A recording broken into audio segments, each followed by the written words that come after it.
इस वीडियो में हम लोग सीखेंगे कि जब घातांक वाला इस प्रकार का प्रश्न दिया रहेगा तो उसको किस तरह से बनाया जाता है। देखिए, यह दोनों प्रश्न बहुत ही मजेदार हैं और इसमें घातांक के नियम का भरपूर उपयोग किया गया है। तो यहाँ पर हमारा पहला प्रश्न है 3 के पावर -1 गुणे 5 के पावर -1, फिर कोष्ठ बन है, उसके बाद भाग है 4 के पावर -1। तो एक प्रकार से देखा जाए तो इसमें भाग और गुणा दोनों हैं, घातांक का भी प्रयोग हुआ है। दूसरा प्रश्न है हमारा 3 के पावर 6 है, फिर भाग है, फिर 3 के पावर 7 है, उसके बाद कोष्ठ में करके इन सभी का पावर 4 है और फिर गुणा में है 3 के पावर -5।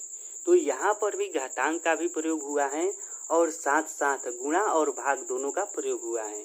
तो इस प्रकार का प्रश्न जो होता है ना, अधिकांश कंफ्यूज करता है और इसको अधिकांश लोग गलती भी बना देते हैं।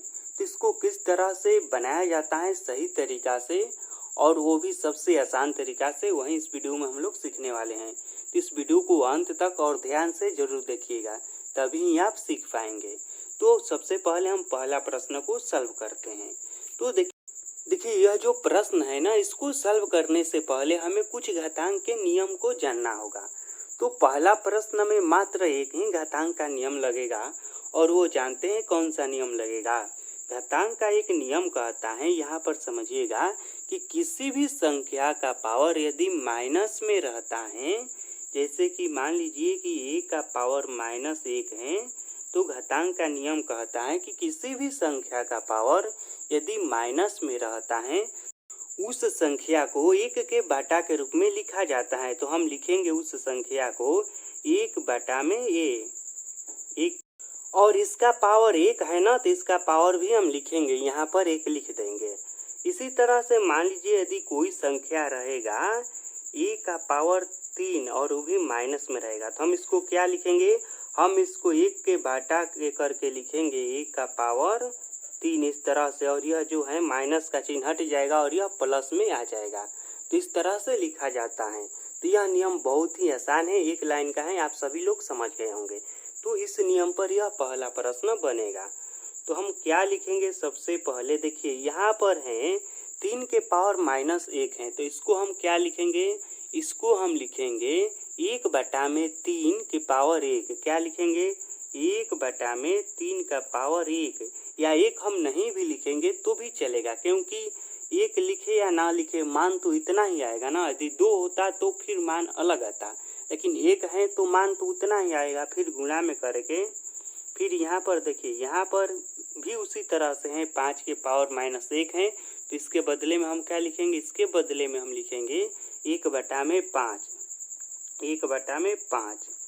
और यह सूत्र है, समझ में आ रहा है ना हम क्यों लिख रहे हैं। फिर देखिए भागा का चिन्ह है, तो हम भागा का चिन्ह देंगे। उसके बाद यह क्या है, यह है 4 के पावर -1, तो इसके बदले में हम क्या लिखेंगे, इसके बदले में हम लिखेंगे 1 बटा में 4, इस तरह से लिखेंगे। अब देखिए यहाँ पर है 1 बटा में 3 और यहाँ पर है 1 बटा में 5। यहाँ पर गुणा का चिन्ह है, यहाँ पर भागा का चिन्ह है।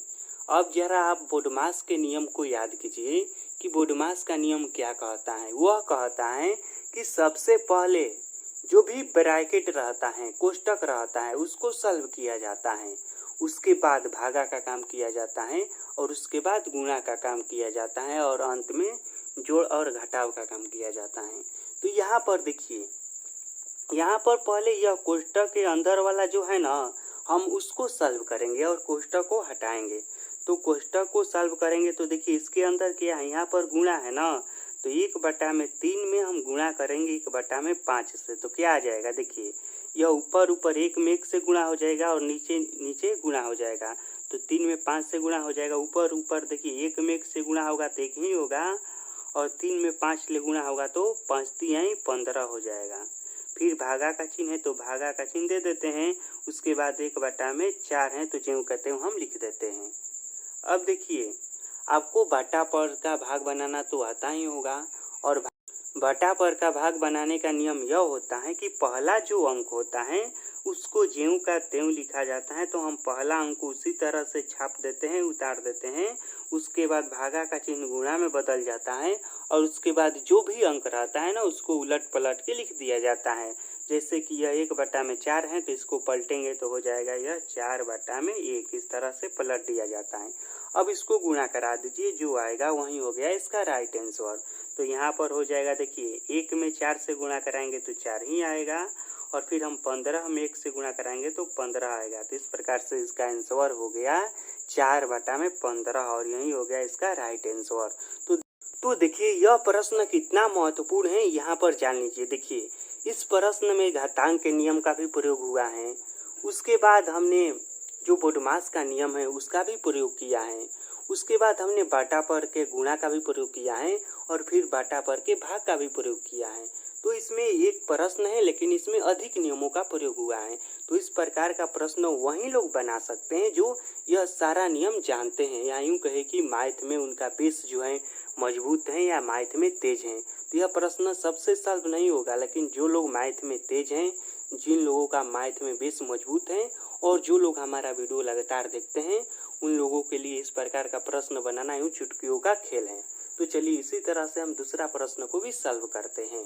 और हाँ, आप कमेंट करके यह हमें ज़रूर बताना कि आपको यह प्रश्न समझ में आया कि नहीं आया। तो देखिए यहाँ पर जो दूसरा प्रश्न है ना, इसको भी हम सॉल्व कर देंगे, लेकिन इसको भी सॉल्व करने से पहले हम कुछ घातांक के नियम को सीख लेते हैं, क्योंकि घातांक के नियम बहुत सारा है। तो जो प्रश्न रहता है उसके अनुसार उस प्रकार के नियम को लगाया जाता है। तो यह जो प्रश्न है ना, मुख्य रूप से घातांक के 2 नियम से बनेगा। तो घातांक का इस प्रश्न को बनाने के लिए जो पहला नियम है वह यह है, यहाँ पर मैं लिख देता हूँ, या फिर नहीं यहीं पर लिख देता हूँ। देखिए पहला नियम यह है कि यदि a के पावर m रहता है, फिर भागा का चिन्ह रहता है, और फिर a के पावर n रहता है, इस तरह से रहता है। क्या रहता है? a के पावर m रहता है, फिर भागा का चिन्ह रहता है, फिर 1 का पावर n रहता है, तो यह हो जाता है, जानते हैं क्या हो जाता है? यह हो जाता है 1 का पावर m माइनस n, इस तरह से हो जाता है। और इसको आप याद रखिएगा, बहुत काम लायक चीज़ है और यह बार बार उपयोग भी होगा। दूसरा रूल यह कहता है घातांक का, यदि कोई भी संख्या यदि a के पावर m गुणे a के पावर n के रूप में रहे, इस तरह से रहे, गुणा में रहे, तो वह हो जाता है, जानते हैं क्या हो जाता है? वह हो जाता है a का पावर m प्लस n, इस तरह से हो जाता है। देखिए इस प्रश्न को मैं जब सॉल्व करूंगा ना, तो आपको यह सूत्र भी अच्छे से समझ में आ जाएगा। तो चलिए अब इस प्रश्न को हम सॉल्व करते हैं। तो देखिए यहाँ पर क्या है? यहाँ पर है, देखिए यहाँ पर है 3 के पावर 6 भागा 3 के पावर 7। देखिए यह जो पहला हमारा सूत्र है ना, इसी रूप में यहाँ पर अंक दिया हुआ है। 1 का पावर m भागा 1 का पावर n, तो एक जगह पर 3 है, तो 3 का पावर 6 भागा 3 का पावर 7, उसके बाद कोष्टक में करके उसके पावर 4 दिया है। तो हम पहले सॉल्व करते हैं। तो पहले हम इतना का काम तमाम करते हैं। तो देखिए इसको सॉल्व कैसे करेंगे? तो इस सूत्र की सहायता से करेंगे। तो हम क्या लिखेंगे? हम लिखेंगे 3 के पावर 6 माइनस 7। यही ना सूत्र कह रहा है कि एक ही संख्या का पावर अलग अलग करके भागा में रहे, तो उस एक ही संख्या को लिखकर और उसके पावर को घटा देना है। तो हम उसके पावर को घटा दिए, उसके बाद कोष्ट बंद, उसके बाद कोष्ट का पावर 4 है तो हम यहाँ पर लिख देते हैं 4, उसके बाद गुणा तो गुणा, उसके बाद 3 का पावर माइनस 5 है तो इसको ज्यों कहते हैं हम उतार देते हैं। अब इसको सॉल्व कीजिए। तो देखिए हम यहाँ पर 3 के पावर 6 है और माइनस 7 है, तो हमें क्या करना है? 6 मले 7 को घटाना है। तो हम 6 मले 7 को घटाएंगे तो कैसे घटेगा? यह तो घट तो जाएगा, लेकिन माइनस में इसका आंसर आएगा, तो यह हो जाएगा 3 का पावर माइनस 1। यही ना होगा? देखिए जब प्लस और माइनस रहता है ना तो घटाया जाता है, लेकिन जो अंक बड़ा रहता है उसी का चिन्ह दिया जाता है। तो यहाँ पर 7 बड़ा है तो 7 का चिन्ह माइनस है, तो इसीलिए हमने माइनस का चिन्ह दिया है। उसके बाद कोष्ट बंद, फिर इसका पावर 4, फिर गुणे 3 के पावर माइनस 5, इस तरह से है। ठीक है, अब इस कोष्ट को भी खत्म करते हैं, इसका काम तमाम करते हैं। तो देखिए क्या करना है, इसका पावर 4 है ना, तो इसका मतलब यह है कि इसके पावर में और इसमें हमें गुणा कराना है। तो हम 3 के पावर माइनस 1 में गुणा कराएंगे 4 से, तो क्या आएगा?